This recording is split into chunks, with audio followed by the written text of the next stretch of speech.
Hello everyone, we just picked up a brand new truck. Well, new to me, but it looks new. She's a 1998 Chevy 3500. She is in really good shape. Look at that paint. It came back really nice. This video is going to jump around a little bit. We might show some clips of how this looked when I got it. But okay, take a look at this. I did a little bit of buffing. Oh my goodness. We went from that to woo, see the reflection. This is going to be a pretty truck when we get done with it. So looks like it's going to rain. It never fails, does it?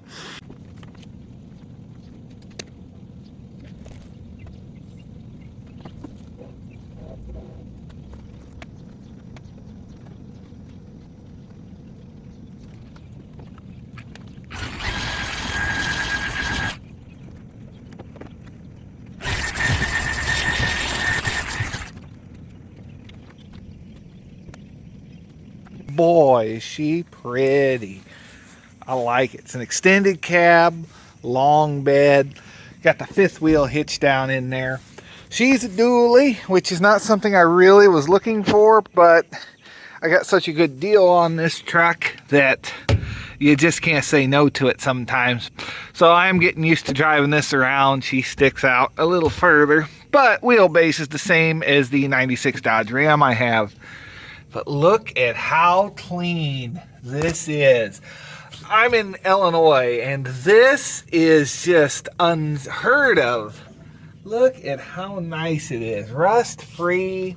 We've got cab corners. There is a little bit of bubbling just starting down here, but it's not that bad. Oh, the door is locked. We're going to need new door handles. That's pretty normal with these trucks. I've got a third brake light ordered. This one just kind of fell apart when I was waxing the roof. Look at how pretty that is. She is the Silverado version, so it's got all the fancy, well, CD player. I don't know how many other features it's got. Tailgate, she works. Up in here we have a hideaway style gooseneck ball. I don't know if I can get it open, but you flip this open, the ball comes up and it drops back down.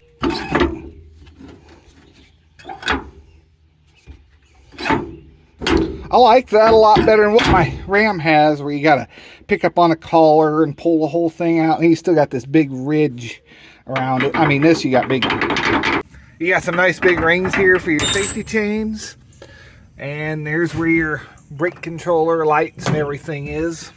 Previous owner told me they had an in-bed camper on here, and that's why the paint is missing. I guess they had something rubbing along both sides of these. So part of the camper was rubbing, I guess. But oh well, it'll be all right. We might have to do some touch-up paint there. I'd like to clean up and paint this bed. It's a little dinged up, but not real bad. It did have a fifth wheel, a big style fifth wheel in there. We have holes for. I don't know if it shows up real well, but the bed's wavy. Oh well, it'll be all right. Coming along to this side, she looks identical. Nice, clean. Oh, there's some dirt up there we need to get. These are fiberglass fenders.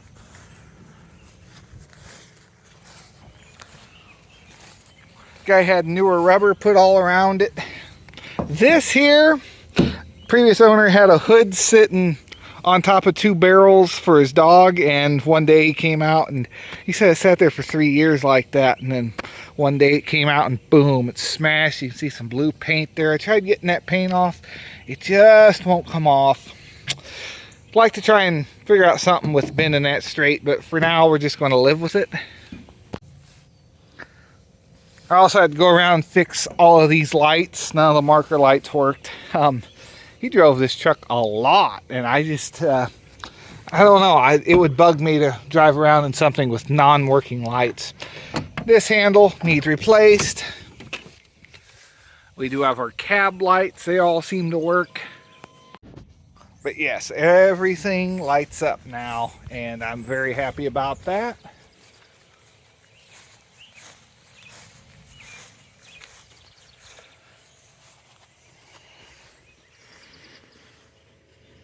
We'll go ahead and pop the hood real quick.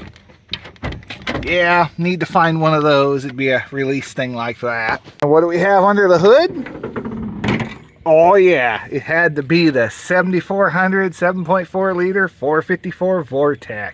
This big beast makes 290 horsepower and 410 foot-pounds of torque.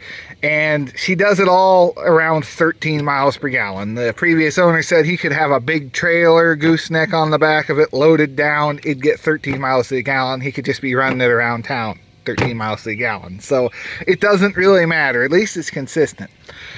You say put a new alternator, oh gosh, it was a whole list. Injectors, a good chunk of this motor's been apart and been replaced. A bunch of front end work, new brake lines, new booster. It's had a lot done to it. Brakes, tires.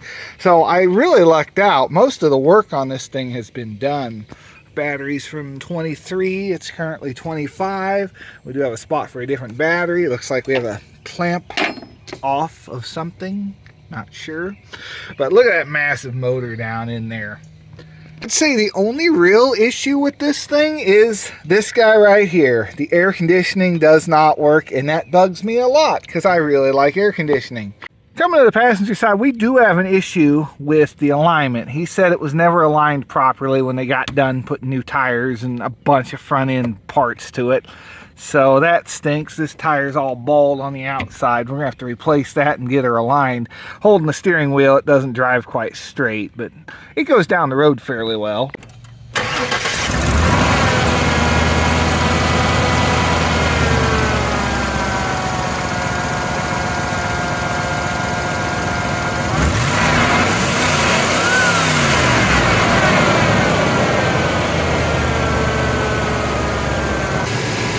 So she runs really good. You know, normally I'll cut the muffler off and we'll make it a little louder, but this truck drives around so nice. It's kind of quiet. It rides good. You'd think a 1-ton would be a super rough ride, but it's actually pretty soft. These are kind of softer wall tires, so they got some give to them. And I just kind of want to leave it nice, quiet. I mean, it's got some noise and she gets up and goes. I'll put you here and we'll give a couple revs.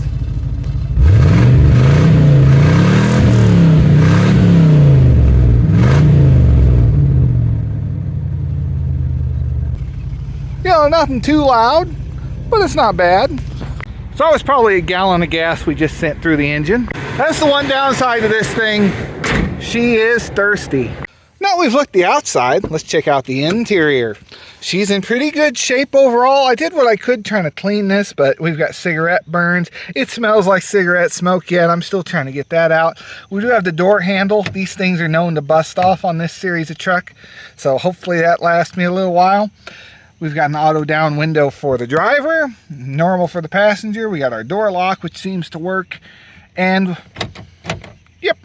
And we have power mirrors that neither one works on, so that's not good. We have a new set of mirrors coming in. I'm getting the vertical style, a little bit newer, ones you can slide in and out. I just don't like the way these are set up. Now moving to the interior, you'll notice we have a rain guard here, and that's good because you want this back window open. Thankfully the power windows do work, considering we have no air conditioning. Now, moving to the interior, we have an all-way power seat. We have our lumbar. That little guy fills the air bladder in here to give you lumbar support.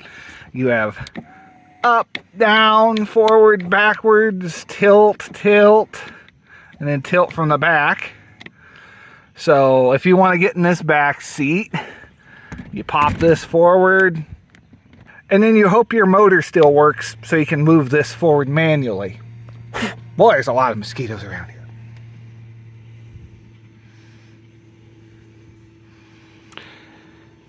And in 3 to 5 business days, you'll be able to climb in your back seat, which is in pretty good shape overall. Now, I'm 6'7", and I will tell you, I have almost no headroom in here sitting up. So it is not for a big person. It's not super comfortable to sit on. I think my Dodge back seat's a little more comfortable, believe it or not, even though this one's kind of textured in a pattern and that one's pretty flat. Like the angle and everything's a little nicer. We do have some deep storage trays and ashtrays back here, so that's nice. As well as a giant storage cubby down here and a pair of cup holders. So you got all the amenities. We even have some like map holders, magazine holders, whatever you want to throw in there on both seats.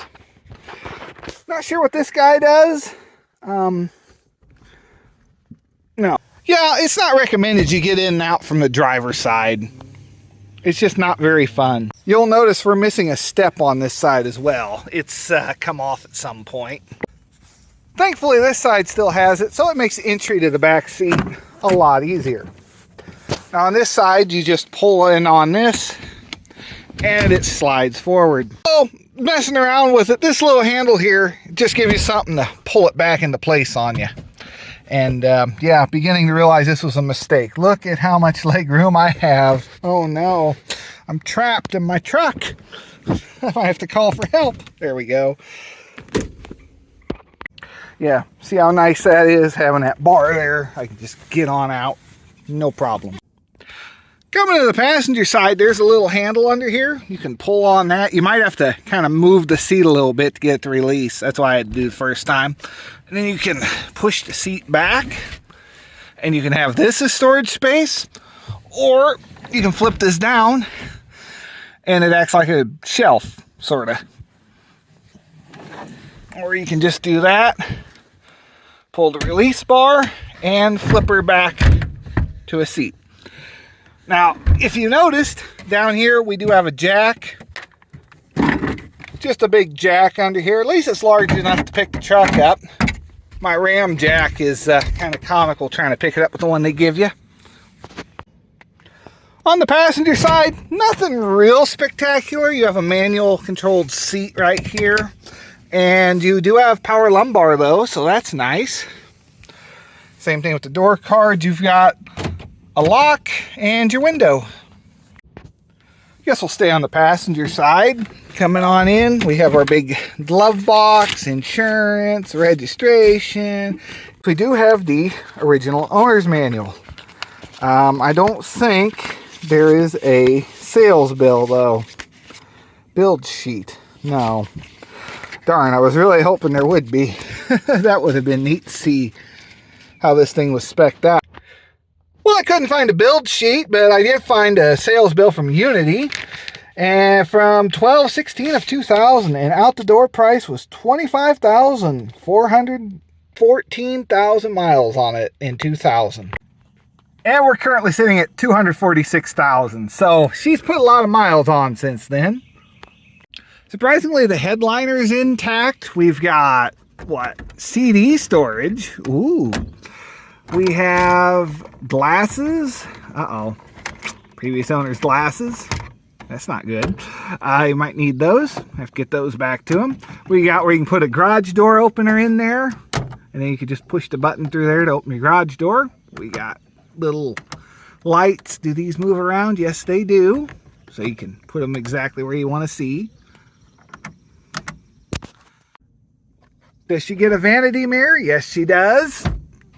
Do I get anything? I get a little spot to hold my paperwork. I like that. Coming down, we got our horn. Not a bad little horn. We have headlights. We have a dome override switch, which if the doors were closed, we could just push that and turn the dome lights on. We have our dimmer switch here. The first dot is for maximum brightness on the gauge cluster. The second one will turn on the interior lights.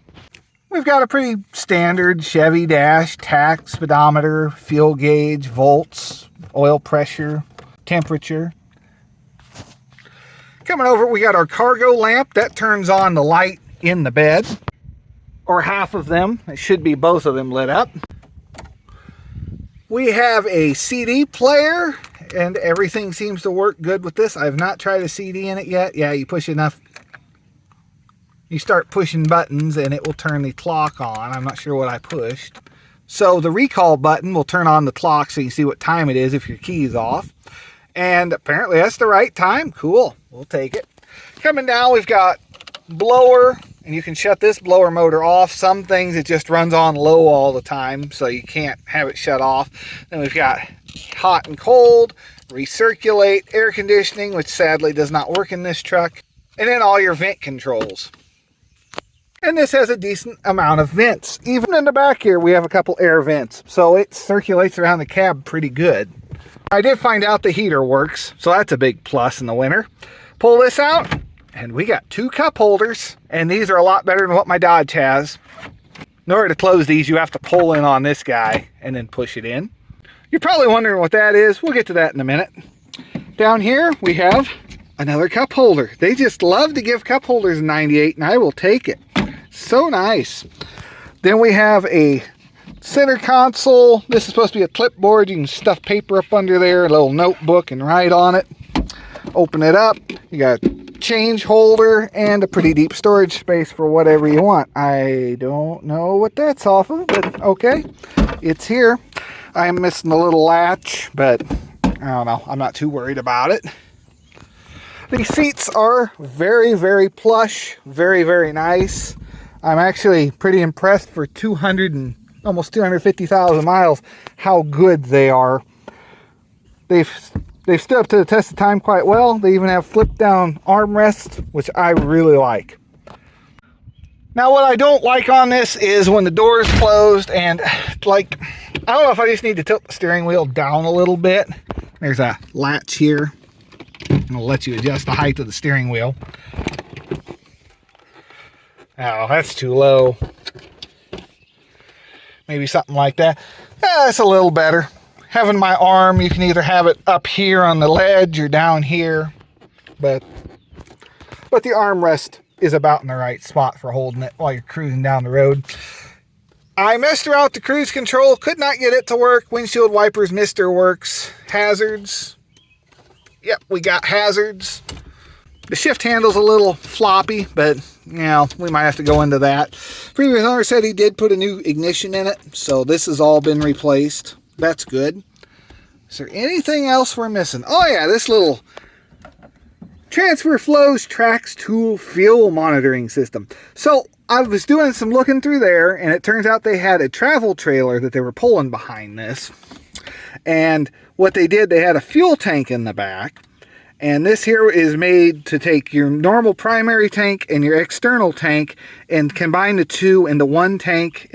And everything shows up on here. I'll show you in a sec. Now on these things, it does take over for your fuel gauge. But if you just turn your key on, it'll find itself. And as you can see, we need to fill up. This is what's actually in your tank. Now once we start it, you'll see that thing just start flipping every which way, because it doesn't know what to do. And then this guy will boot up. So it looks like, let's see if I can get you guys focused on there. So it's hard to tell, but this select and set button don't seem to do anything. But we have 10 gallons of fuel in our tank, 50 in the auxiliary, which is not hooked up, 60 total at the minute because we have 10 gallons in our normal fuel tank. And then that's our status, which is okay, which it's not hooked up. So they must have had a 60 or 50 gallon auxiliary tank, because it's combining these two numbers to get our total onboard fuel. Neat idea, really like it, and I'm in debate on if I want to try and disable that and just go back to a normal fuel gauge, or just remember to check every time. But it does seem to be reading correctly. I kind of agree with where it's at. And then this thing is supposed to combine everything together, and it's supposed to send out a signal of how much is total in your fuel system. So like there, it thinks we're at a half tank. Well, I don't know about that, it having 10 gallons, and yeah, but it should be a lot lower than that, I would think. But you know, I don't know, I'm still in debate on what I want to do with this thing. I think if I just pull the fuse, it'll disable that. There's a fuse on the back here, 2 amp fuse. I think if I just pull that, it'll disable it, and this thing will just act like the key's on instead of that taking over. Well, I need to shut that off. Getting fumed out in here. Woo! Oh, at least there's a nice breeze out today. So,